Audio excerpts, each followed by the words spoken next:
Episode 5 of Reina Roja starts with Gutierrez and Antonia looking through information about Fajardo. He went through a lot in his childhood, including sexual abuse and beatings from his father. Gutierrez thinks that he shows signs of post-traumatic stress disorder, but the information does not give them significant information about the current incident. Antonia asks for Perro's location for Maguego after finding out that the taxi was stolen and the number plate matches the car his daughter died in.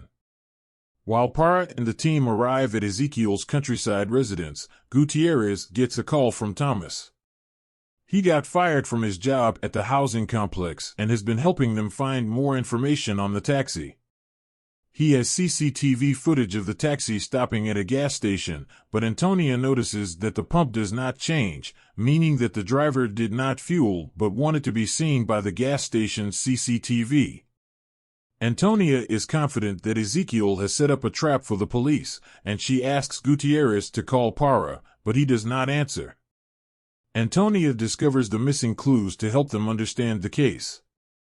Fajardo fakes his death so he can live free of human contact and takes the pseudonym of a prophet who can see visions. The number plate of the taxi matches the one his daughter killed herself in, and the driver stops at the gas station so the camera can see her. Antonia thinks that Fajardo's daughter did not die, but she also faked her death like her father, and she is his accomplice, Sandra. Everything she did while taking the body to La Fianca to send a message was meticulously planned to lure Parra and the police to his location. True to Antonia's analysis, Fajardo and his daughter, Sandra, have bombs set in the house, and they blow up the police officers. In a surprising plot twist, we discover that the mastermind is Sandra. She is Ezekiel, and she enjoys the killing more than her father, who is an emotional mess after witnessing the death of the police officers. Sandra and her father have a messed-up relationship that includes incest. Her reasons for the killings are still unclear, and all she says to Carla when she asks is that Carla is not better than them.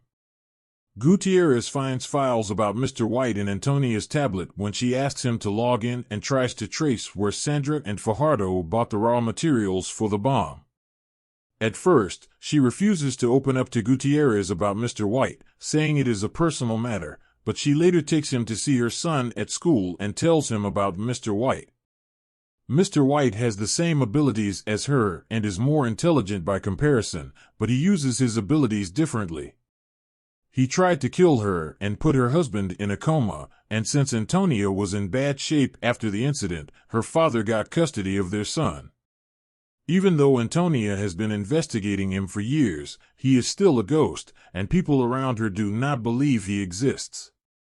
A reporter releases the news about the confrontation between Gutierrez and Parra on national television, which exposes Antonia, and she loses her position as the Red Queen.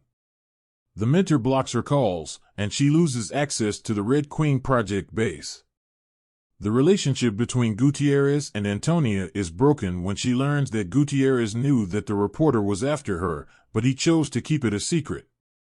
Since she is no longer the Red Queen, Antonia gives up looking for Carla, but Gutierrez's mother does not let him give up the investigation.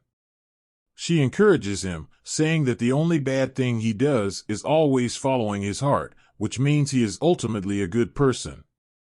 Meanwhile, Antonia dresses up and visits her husband at the hospital. The following morning, she wakes up and cries, begging him to wake up since she does not want to bury him like she did his mother. Elsewhere, Sandra starts hiding things from her father and tortures him when he begs her not to keep him in the dark. She is a complete lunatic, and we find out that the reason why she kidnaps Carla is not for monetary gain but for her father to make a public statement about their company's workshops, especially one in Pakistan, and seemingly Carla knows something about it. Gutierrez arrives at the hospital to visit Parra, and he mentions that before everything blew up, he saw a map of Madrid's underground system.